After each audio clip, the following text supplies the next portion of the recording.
matter where you come from, no matter where you're going, here's a place where you can take comfort in the knowing that whether if you come to stay a while or just passing through, this door is open to you. Come and let's be silent. Come and share a hug. Come, let's pray together. Come love and be loved. From the blissed out to the turned out, from the pampered to the abused, this door is open to you. Come on in. Come on in. Come on in. Come on in. The God in us recognizes the God in you. The God in you. Whether you're black or white, gay or straight, Christian, Buddhist or Jew, this door is open to you. Good morning, Unity Renaissance, online and in the room. Let's stand for our grace of God. You ready? Here we go. Sometimes we drift into the night like helpless sheep without a shepherd. And then it comes, we find a light, the love that brings us all together. The grace of God, the face of God, the place of God is in my life. God is in my life.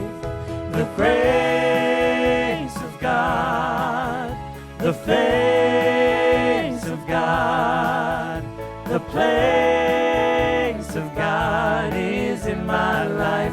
God is in my life.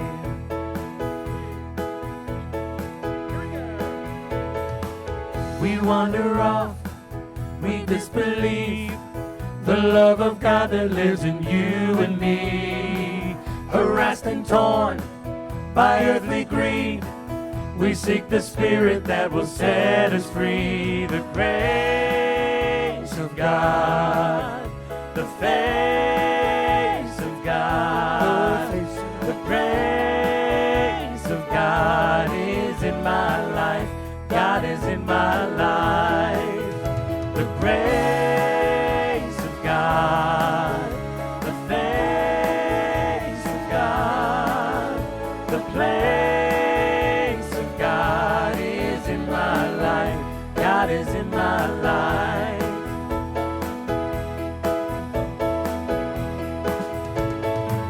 There's not a place that we can go where God is not already waiting there. From mountain high to valley low, the miracle of love is everywhere. The grace of God, the face of God, the place of God is in my life. God is in my life.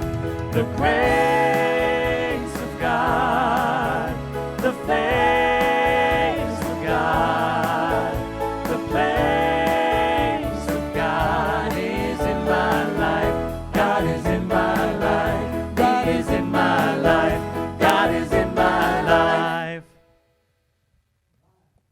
Yeah.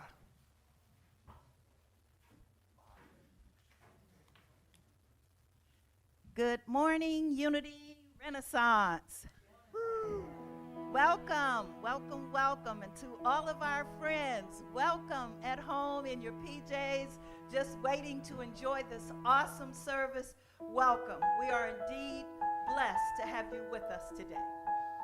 I would like you to join me in our vision statement, if you would please.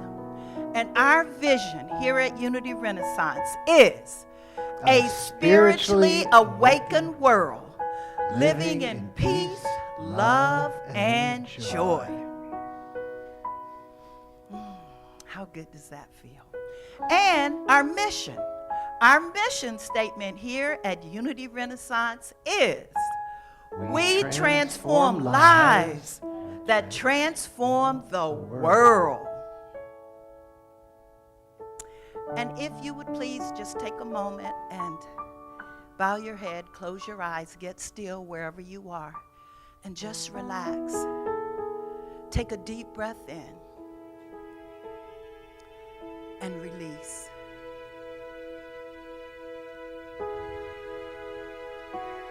Thank you, Divine One, for this glorious day, this beautiful, beautiful day, this present, this day that we have not seen before. Thank you for Unity Renaissance, for every soul that is attached to this building. Thank you for our music ministry, our minister, everyone who is here contributing to make Unity Renaissance the best that we can be. We want to send lots of love and healing out to the world, for indeed, there is a lot of pain out there. We want to send love and light to those who are suffering with the COVID virus, those who have lost loved ones due to the virus. We want to send love and light out to all those who are going through situations and circumstances of which many of us may not know. But we know that you do, Creator.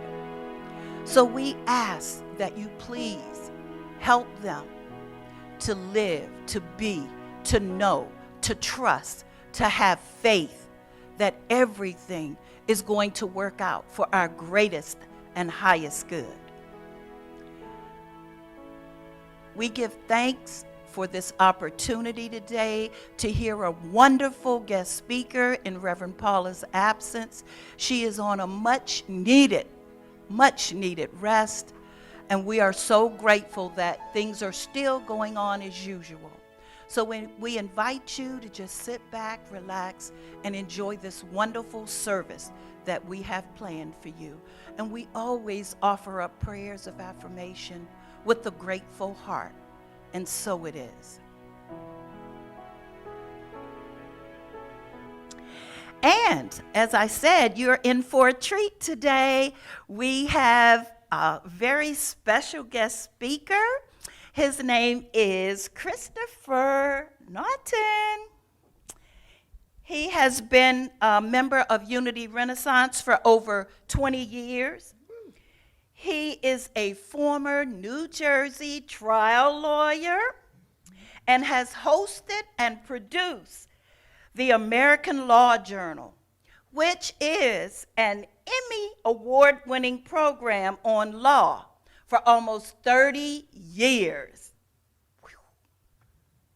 His new world radio program has aired on NPR and commercial radio as well as on our Unity online radio. Christopher's upcoming book, yes, he is a published author, is America's Next Great Awakening. And there he combines his two greatest intellectual pursuits, American history and metaphysics. Christopher is currently vice president of Unity Renaissance Board of Trustees. He has served on the board before. He is such a great asset. He's a wonderful human being, and we are so honored and proud to have him as our guest speaker today. So stay tuned. He'll be up shortly.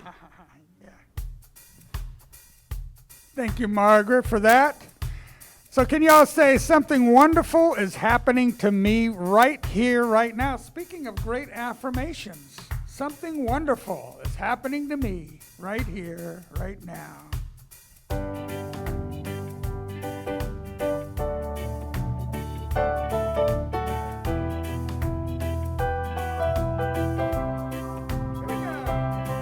Something wonderful is happening to me right here, right now.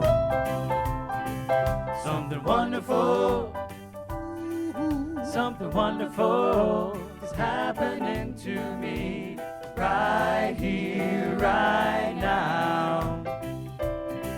I can feel it in my body. I can feel it in my soul. I can feel it in my heart, and it won't let go. Something wonderful, something wonderful is happening to me right here, right now. Something wonderful, yeah, yeah. Something wonderful is happening to me right here, right now. Where do you feel it? That's it. And I can feel it in my body. And I can feel it in my soul. My soul. I can feel it in my heart, and it won't let go. Something wonderful, something wonderful is happening to me right here, right now. Say it again. Something wonderful, something wonderful is happening to me. Where? Right here, Where? right now. That's All this love inside, we can let it shine. Something wonderful, something wonderful is happening to me right here, right now.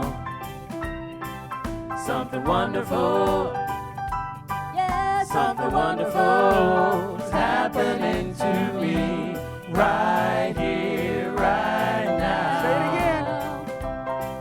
Something wonderful. We're all affirmed up. Speaking of something wonderful. Thank you, Reverend Richard. Good morning. My name is Peggy Taylor, and it is such a delight to be your platform host. And I can feel the energy of everyone who tuned in. Our members, congregants, visitors, friends, welcome, welcome, welcome. Margaret gave you a wonderful welcome. I have to say it also. So glad you're here. You're contributing to this energy. The daily word of today is imagination. Let's say it together. We are going to be in sync with you out there. I imagine limitless possibilities. In childhood, my imagination helped me see fantastic shapes and wondrous creatures in cloud formations. In my adult life as well. Picking up a twig, I might have pretended I held a wand that could give me magical powers.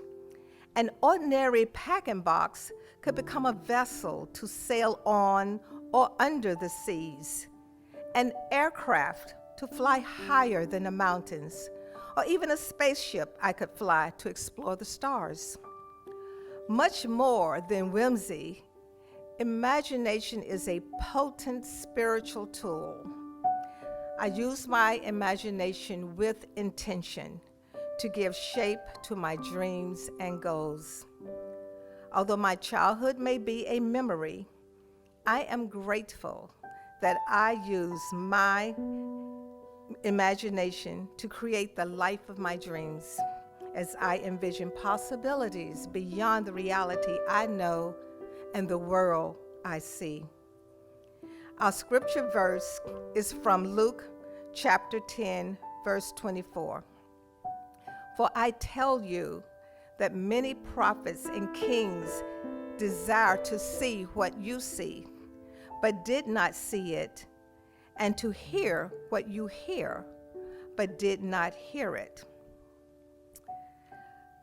If you would like prayer support for a need or celebration, our prayer chaplains are now available to pray with you after today's service via Zoom.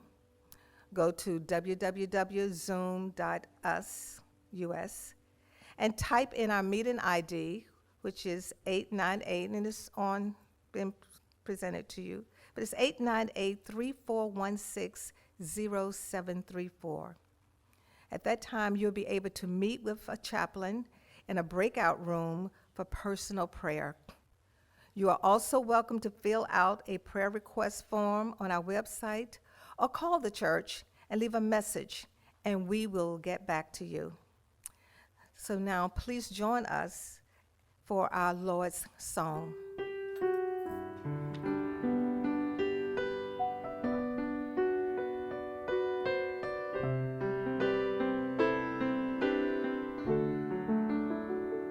Holy Creator, we praise your name, your will in heaven and earth the same.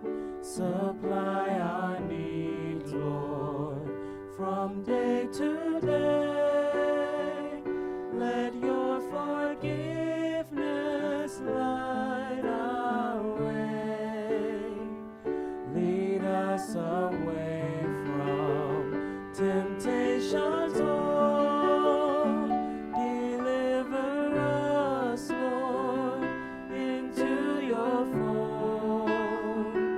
For all the kingdom, power and praise, with you began and with you stays.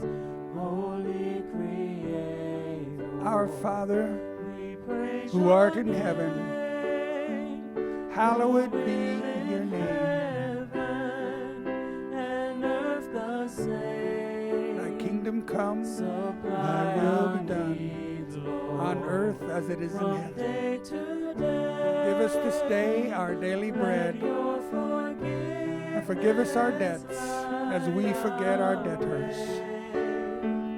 Lead us not away to from temptation, temptation, but deliver us from evil. For thine is the kingdom and the power and the glory forever.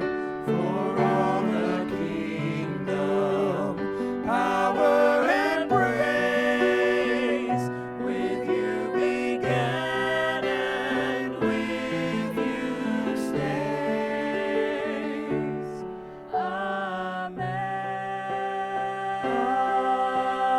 Amen. Amen.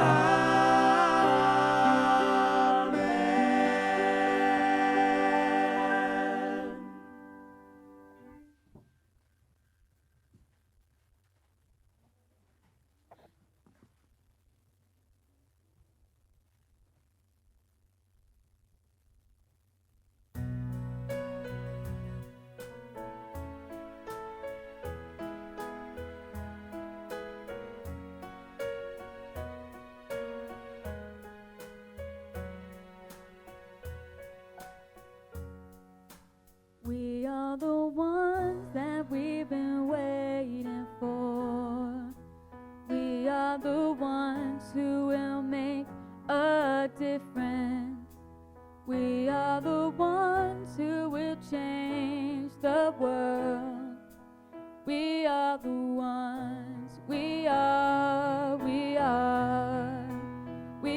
the ones. We are.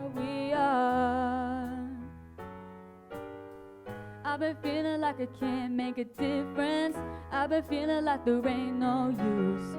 Feeling tired and a little unconscious. Coming up with every kind of excuse till I realize it's not all up to me. When we join together, we shape our destiny. To see a world where we are living as one. It can be, it shall be, it will be done. We are the ones that we've been waiting for.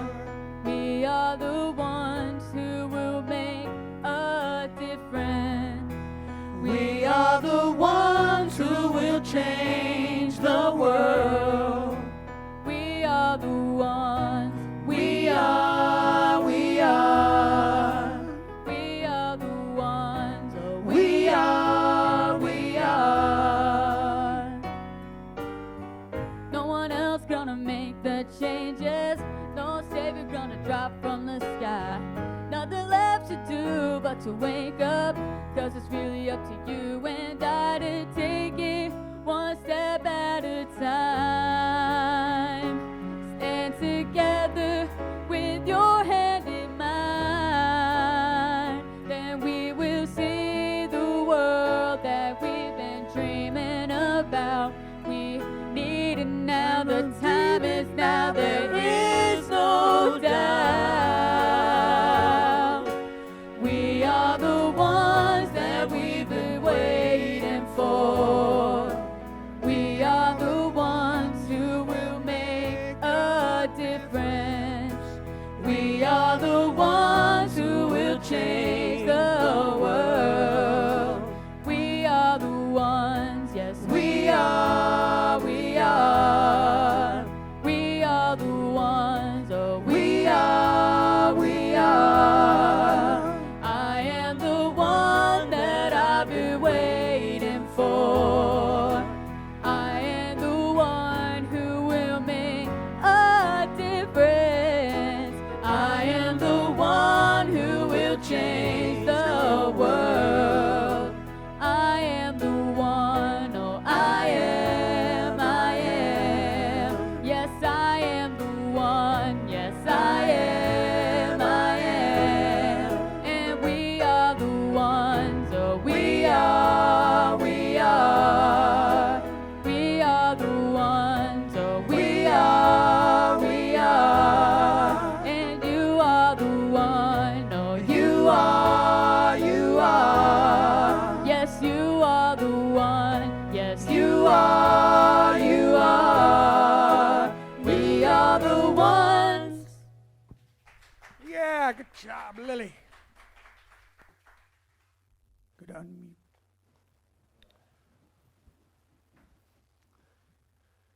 Thank you, Lily. Thank you, music team. You always make it wonderful.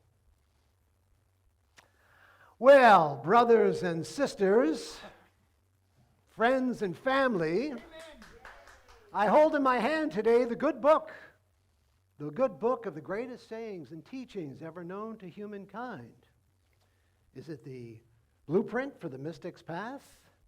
I have one word for you. Actually, I have one acronym for you. WWJD. What would Jefferson do?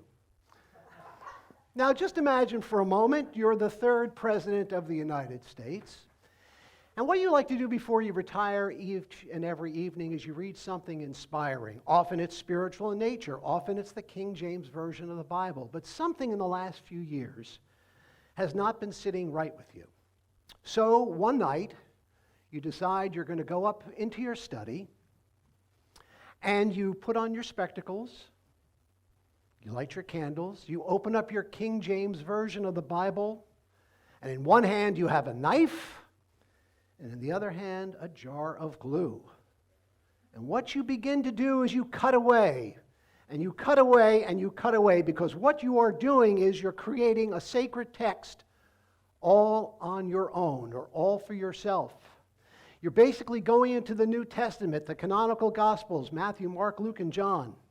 And what you're doing is you're creating a chronological edition of Jesus' greatest hits.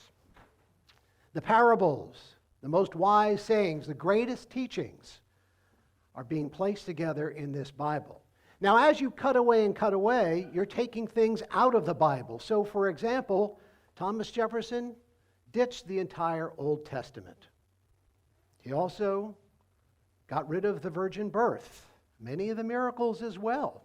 When it came to walking on water, turning water into wine, the fishes and the loaves, even the resurrection, he felt were not important to his soul's journey.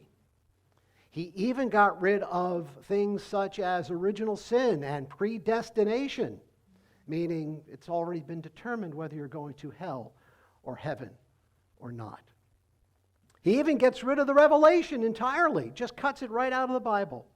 Now, maybe if he had waited around another 50 or 60 or 70 years, he would have bumped into Charles and Myrtle Fillmore or Edgar Cayce, and they would have walked him through the symbology of the revelation and some of these miracles, because they do have import to our human soul. But for Jefferson, he felt they didn't need to be there for the moral and ethical teachings that he needed. So what did he do? He ended up taking this Bible, and this took place over a number of years, even after he left the White House. And he actually pasted them together in a book, and he did it in Latin, Greek, French, and English. Wow. Greek, Latin, French, and English. And he did it all without Google Translate. How did that happen? Now, what ended up coming of this, of course, is what he called the life and morals of Jesus of Nazareth. You can see up here on the screen the actual original writing of Thomas Jefferson, The Life and Morals of Jesus of Nazareth. This was his own personal sacred text. This is what spoke to his soul. He was a man of the Enlightenment. He was a man of science and reason, but he was also a man who pursued the sacred. So this is the epitome of his spiritual journey, and it wasn't that unusual because in his time, the spiritual proclivities of those days was deism and Unitarianism and Freemasonry and Rosicrucianism and the inner light of Quakerism. There was something about that time period that was very freeing. So how many of us today could have done what Jefferson had done? How many of us would have the courage and take any sacred text whatsoever and gone up and cut it up? Now, some people would say, wow, that's heretical. That's eomaniacal. You can't create your own sacred text, even though the churches had been doing it themselves for many years. But instead, let's look at it differently. Maybe Jefferson was taking the individuated path of the mystic. How free would we be today? And let's also consider that Jefferson ended up creating the first Bible in Western civilization that was the teachings about Jesus, the sayings of Jesus. The Jefferson Bible is not about the stories of Jesus so much. It's not about the miracles. It's not about the religion that was started in his name. It was not about what it meant to other religions in the world. It's about the moral and ethical teachings, the Sermon on the Mount, the Beatitudes, do unto others, love one another. How you treat the least among you is your measure in life. So this Jefferson Bible was given to his family. In fact, the funny thing about this is that Jefferson didn't share this with a whole lot of people when he was alive. A lot of confidants, many of his family members did not even know that this Bible existed in his family until after he passed away. And then it stayed in the family for some 70 years until his great-granddaughter actually sold it to the Smithsonian, and now the American people own this great Jefferson Bible. So again, this is a Bible about the teachings of Jesus and the sayings of Jesus. Where have you heard that before? Well, if you've listened to Reverend Paula here on any given Sunday, that's what unity is about, right? We don't talk about so much about the life of Jesus so much and what happened to him. It's about what did he teach? What did he share? And where else have we heard that here? Well, if you've taken a course here at Unity, you may have been introduced to the Gnostic Gospels. Now, this is a great treasure trove. The Gnostic Gospels are Gospels that are found in Nag Hammadi, Egypt in 1945. And they've been buried in urns for well over 1,000 years. Obviously, someone felt that they may have been pursued as a heretic, so they had to bury and hide these Bibles or these Gospels. And what ended up happening was they found that these Gospels went back probably to 150 AD, and maybe even sooner than that and earlier than that. You know, the canonical Gospels, Matthew, Mark, Luke, and John, were written about 70, 80, 90 years after Jesus was on the earth. These Gospels, according to some scholars, say actually predate the canonical Gospels. And what does that have to say about our spirituality? What does that have to do with Thomas Jefferson? Well, here's what it has to do. A lot of these Gospels, especially Gospel of Thomas, really was only about Jesus' sayings and teachings. Again, it wasn't about the miracles. It wasn't what happened to him so much. It was about the teachings. And the Gospel of Philip, along with Thomas, took things such as the virgin birth and the resurrection and called them naive misunderstandings. Now look, I understand that Christianity has a tough time with alternative gospels, right? They set this out hundreds and hundreds of years ago, and they wanted to keep everything in place. So this is uncomfortable, and I understand that alternative gospels and the Jefferson Gospels will make people nervous when it comes to understanding who Jesus was. But can we accept Jesus without the miracles? Just for a moment, if you will. Let's put the miracles aside on the side burner for a moment. Let's say they're true. Maybe they're not true. If they're not true, what have you got? Some people would say we have nothing. Thomas Jefferson would say, you've got everything right here.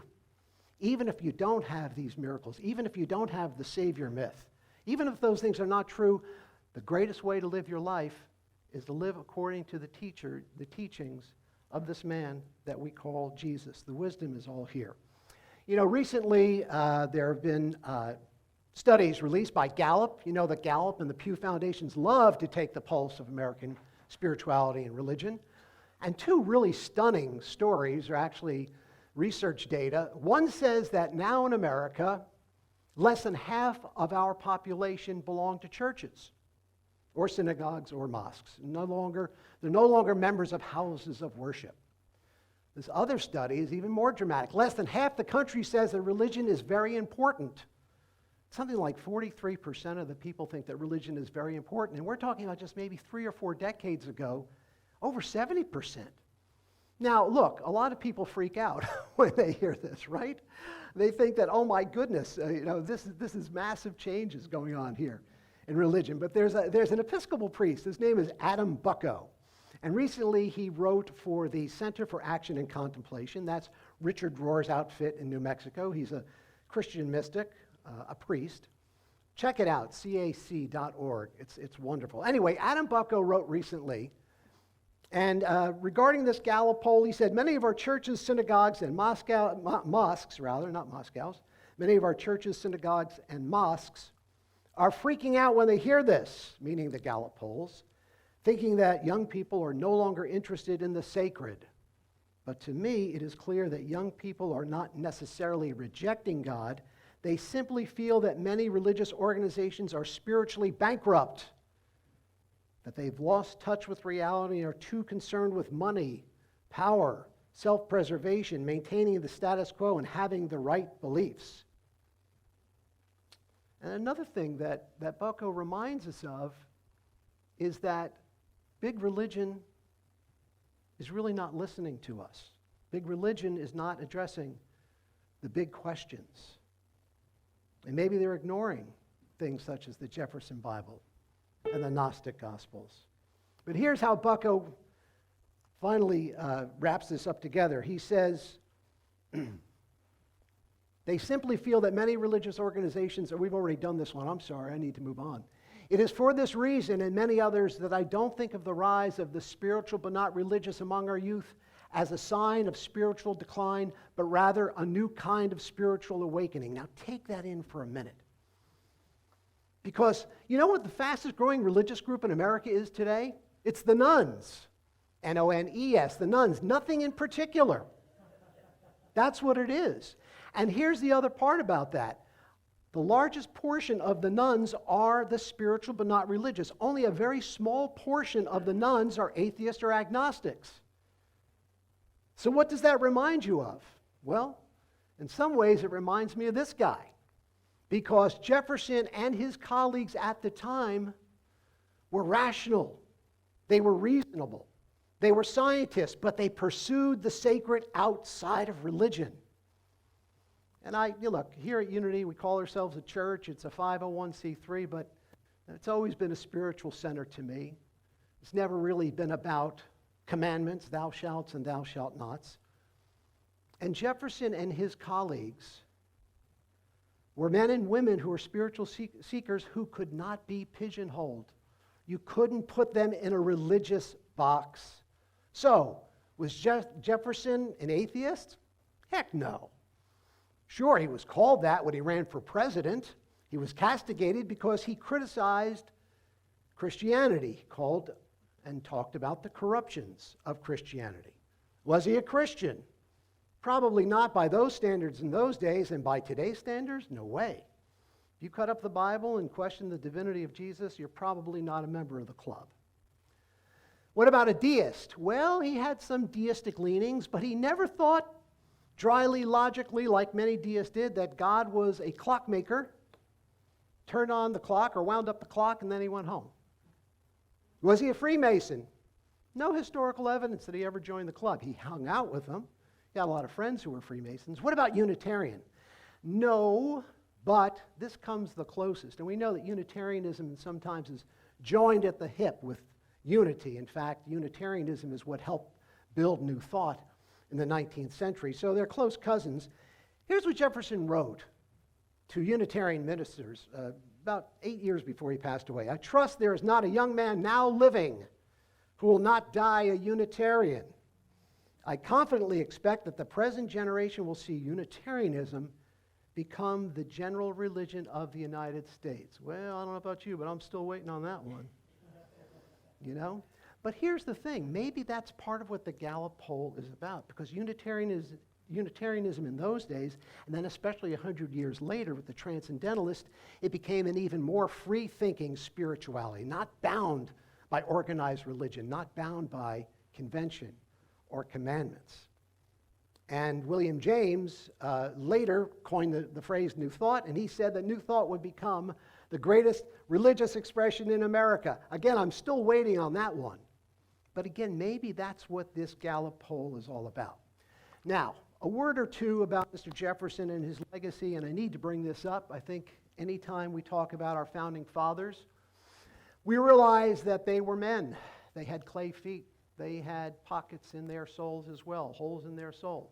Everyone knows that Thomas Jefferson was a slaveholder. It's only recently that Monticello has begun talking about Sally Hemings and the relationship he had with them. But let me say this. Number one, it's hard for me as a 21st century man to go back and judge an 18th century man by my standards. Secondly, when Thomas Jefferson wrote in the Declaration, all men are created equal, which I think is an amazing spiritual phrase. It deals with our equal brotherhood in the great collective of the Christ. When we think of that, and we think of that oneness, we realize that Jefferson wasn't speaking so much for the people of his time. They knew they weren't going to create an equal world at that time. It's as if Jefferson threw a grappling hook out to the future. This is a timeless ideal. This is an eternal ideal. This is the marker. This is the beacon on the horizon that you must point to. The arc of the universe does indeed bend towards justice. Maybe not today, but someday. And another thing that Jefferson did, which is remarkable, is he left us a legacy that talks about how important religion and spirituality was for him. If you go up to Monticello, which is just a couple of hours away from here, you'll see on his tomb that the most important thing to him in his legacy was signing the Declaration, writing and signing the Declaration of Independence. But number two was the author of the Virginia Statute for Religious Freedom. That's how important it was for him. Although curiously, when his daughter told him she wanted to become a Catholic nun, he demurred. He took her shopping in hopes that that would distract her, and apparently that worked. You know, Mitch Horowitz is a name that some of you may recognize here. He has spoken on the stage before. I hope he returns to Unity Renaissance at some point. He is, I think, the foremost authority when it comes to alternative and esoteric spirituality in the nation. And CNN interviewed him just a couple of years back, and they asked him what he thought of the Jefferson Bible, and I think this is really curious. He says, I wonder how American history might look differently had Jefferson's radical document come to light closer to its completion. It would have become one of the most controversial and influential religious works of early American history. They would have seen the Jefferson Bible as the manifesto of a reformist movement. Call it Jeffersonian Christianity, focused not so much on repentance and salvation, but on earthly morals and ethics. Not so much on salvation, on earthly morals and ethics. One of the greatest American stories that I've ever seen in my entire life, the story of John Adams and Thomas Jefferson. I only have a moment to talk about it, but here's what it means in spiritual context. John Adams and Jefferson come together to form this nation with the greatest, maybe best ideals ever known to humankind. And they have great affinity for one another. They're like brothers until the 1800 election when they run against each other. And guess what? It gets really nasty. It really does. It gets dirty even by 21st century standards. And they become mortal enemies. But towards the end of their lives, they reconcile. And they talk. And they share ideas. And again, what I think is the greatest synchronistic simultaneity in the entire history of the United States is that John Adams and Thomas Jefferson died on the same day. Not only on the same day, but July 4th. And not only on July 4th, 1826, the 50th anniversary of them signing that blessed document. It's as if they willed themselves. It's as if they willed themselves to remain alive until that date as a marker for what this nation stood for and what it could become. Truly remarkable. Well, anyway, in the last few years of their lives when they were writing, they talked a lot about spirituality. John Adams himself was a Unitarian, and he didn't have much patience for the ecclesiastical hierarchy. They had problems with organized religions, with the Calvinists and the Anglicans of their day. And so did Jefferson. So one of his letters, Thomas Jefferson writes to John Adams, in extracting the pure principles which Jesus taught, we should have to strip off the artificial vestments in which they have been muffled by priests who have travestied them in various forms. There will be found remaining the most sublime and benevolent code of morals which has ever been offered to men. There it is. Those are Jesus' words. Now, does that sound like unity today? Does that sound like the spiritual but not religious movement of today? Does that sound like the Gallup poll and where things are heading? In 10 years, I believe the largest group in the religious firmament in this nation are going to be the spiritual but not religious. America may be losing its religion. It's not losing its spirituality, especially if it harkens back to the teachings of great men such as Jefferson. 6 months before his death, Thomas Jefferson said these words, I am of a sect by myself, so far as I know. Does that sound like someone who is egomaniacal, or does it sound like he's taking a page from the path of the mystic? This is the unitary path of the mystic. We are all bound together in the great collective.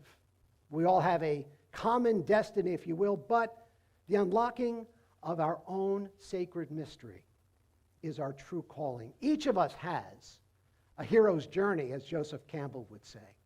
Each of us has the path, just like our brother Jesus. So, brothers and sisters, friends and family, is this indeed a blueprint for the mystic's path? WWJD, what would Jefferson do? In short, he would tell us to live a life of reason, rational thought, science, and philosophy. Let that coexist with your faith in God. Pursue the sacred outside of organized religion. And let the life and teachings of Jesus Christ constitute the exemplar model for living one's own life. Jefferson's approach was a deeply personal and private spirituality, yet it also provides a holy ground where all of us can stand. Let's go ahead and head into meditation. Whether you're here or at home, put your feet on the ground for a moment and just get in touch with two things, your breath and your heart. Great teachings of Jesus found in the Bible, found in Jefferson's Bible, spoke of the heart, where our answers lie, where we turn fear into love. And every day in our lives can take this spirit and know that everything comes to us for a reason to turn fear into love. Alternative gospels may frighten some of us, but all the messages that have come down to us through the ages have an import, have a message of a deeper place that we seek. And like Jesus the Christ, who sought his hero's journey and turned to his inner light, let's take a moment to turn to ours in our hearts.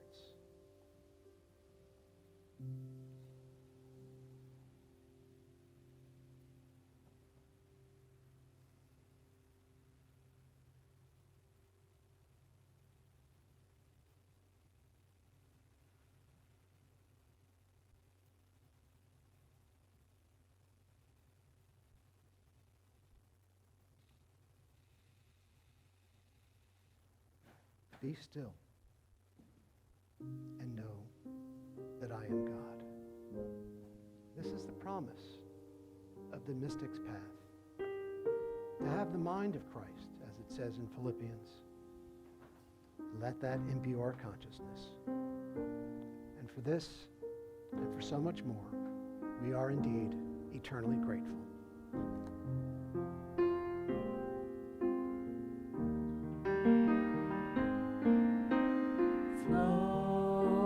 Spirit, flow through me as I open up to be an expression of your unfolding peace. Show, Spirit, show through me as I open up to be an expression of your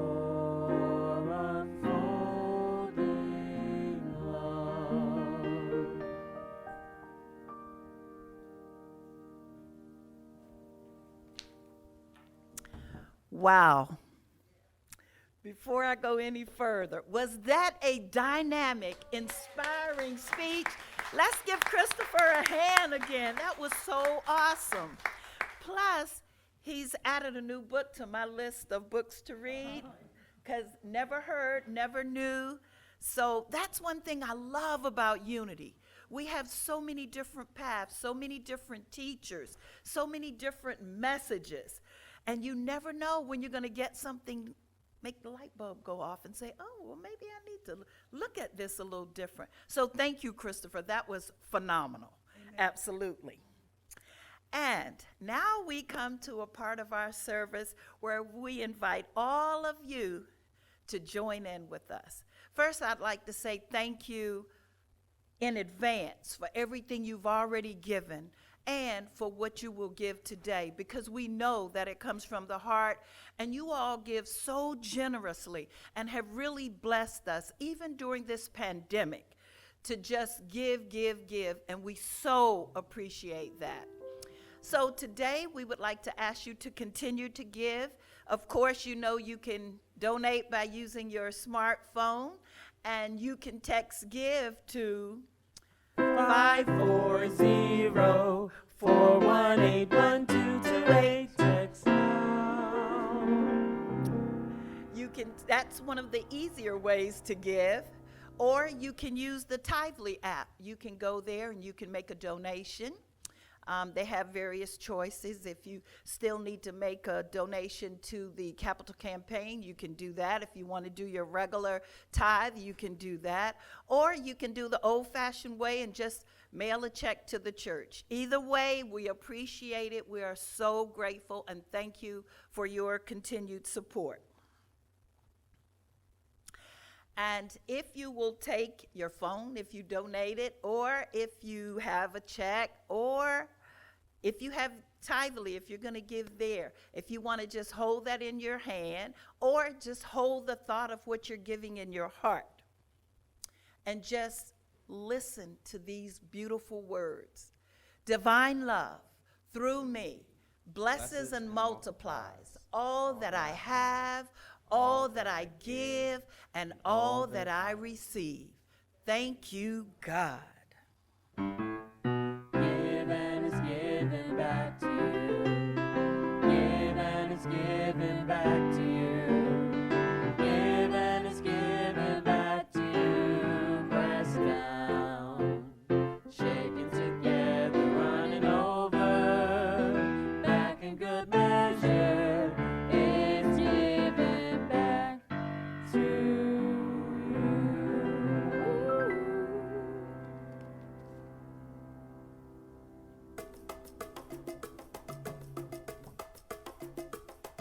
Oh, yeah. Boy, it's going to rock you.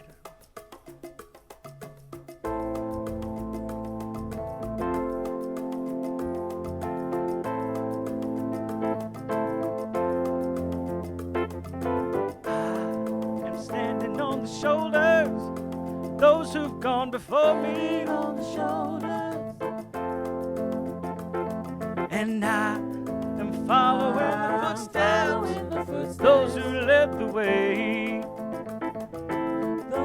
Say it again, yeah. And I'm standing on the shoulders, those who've gone before me. On the shoulders, and I am following the footsteps, those who led the way. Those who led the way, like Jesus and Gandhi and Martin Luther King and Mother Teresa. They all had a dream. We're living and learning from the love they left behind.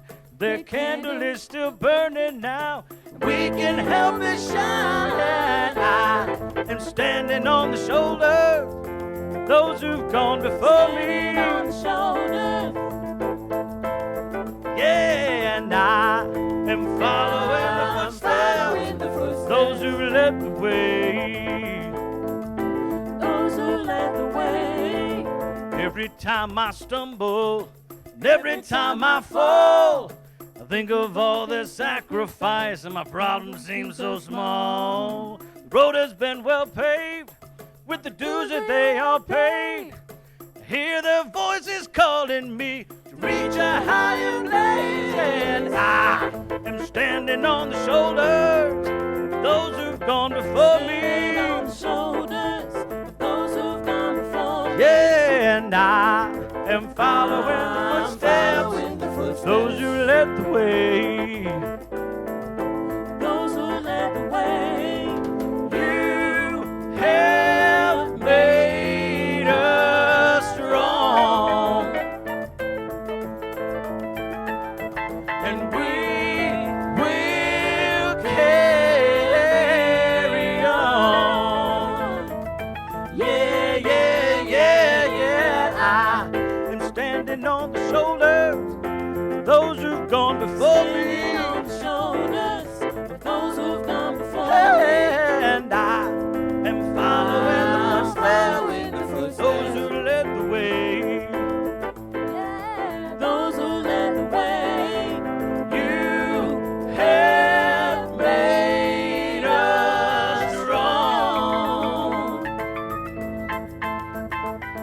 and we will carry on.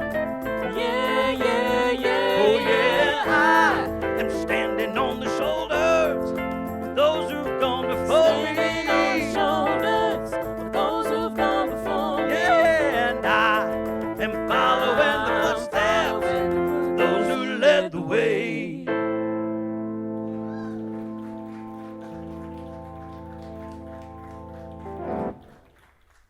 Boy, black, everybody.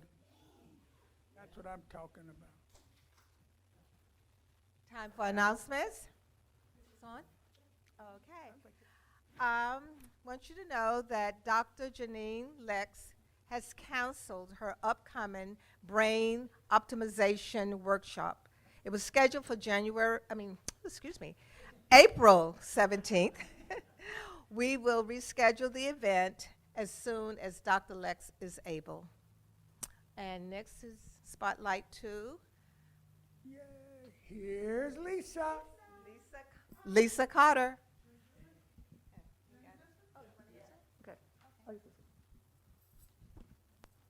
I'm going to lose an hearing. All right. Good morning.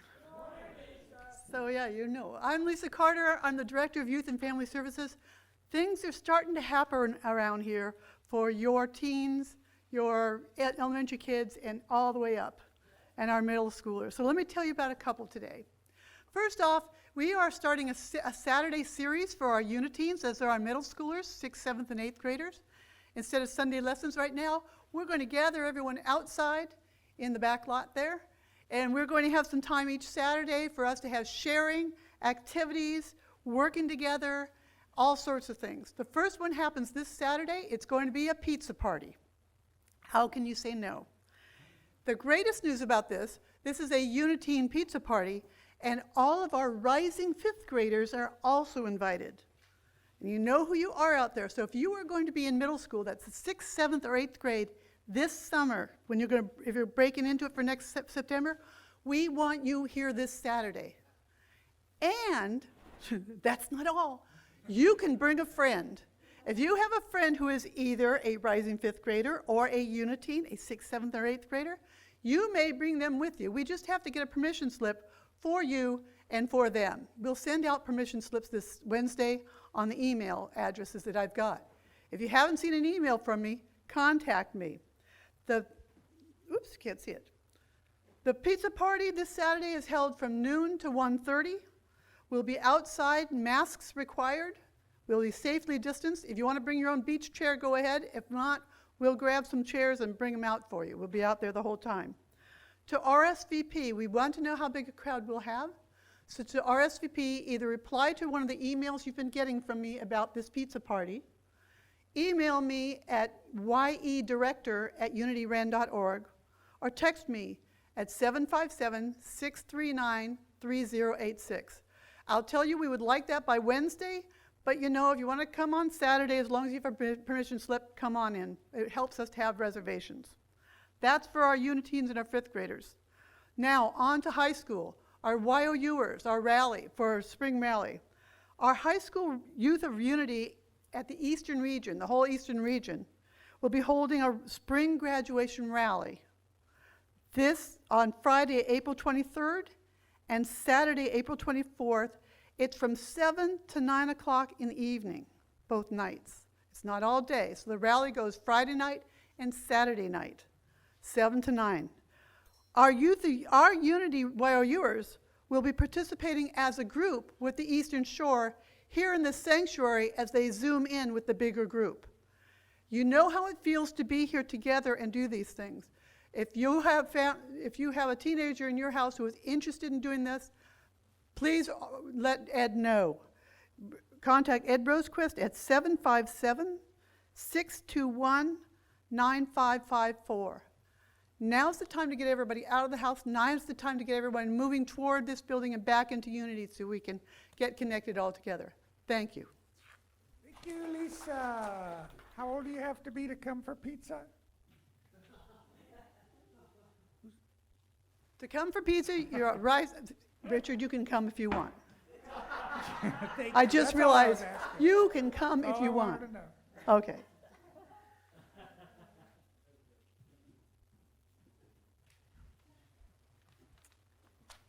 Thank you, Lisa. And next week, you all will have another guest speaker because Reverend Paula is again going to be hopefully relaxing and enjoying her family. So I will be your guest speaker, Margaret Jenkins, and my topic is going to be choice or chance. How are you living? And a reminder, our prayer chaplains are now available for prayer support every Sunday after the service online via Zoom. And if you would like prayer support, you can go to the breakout room, and whether it's a celebration, a challenge, regardless of what the occasion is, you can go there and speak with them and ask them to pray with you. And the meeting ID is 898-3416. 0734. That's 898-31. Sorry, let me start again. It's 3416 0734. And that's if you would like prayer support after the service. And we are now going to do our prayer for protection. If you all would like to come up, all of our participants from today, just stay apart.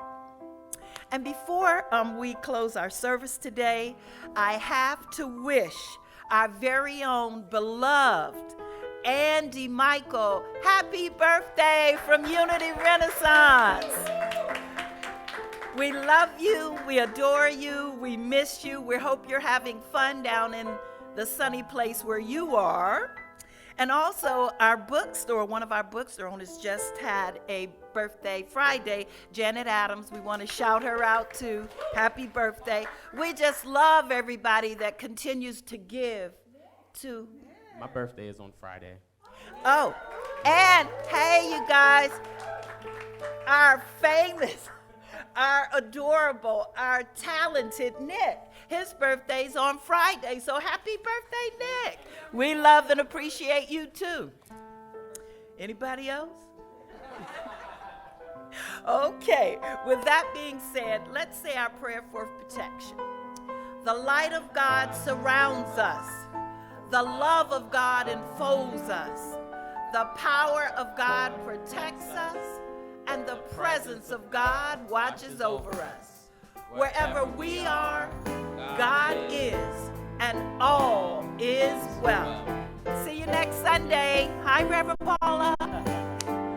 Let there be peace on earth, and let it begin with me. Let there be peace on earth, the peace that was meant to be, with God as creator, family all are we. Let us walk with each other in perfect harmony. Let peace begin with me. Let this be the moment now. With every step I take, let this be my joyous vow. To take each moment and live each moment in peace eternally. Let there be peace on earth, and let it begin with me.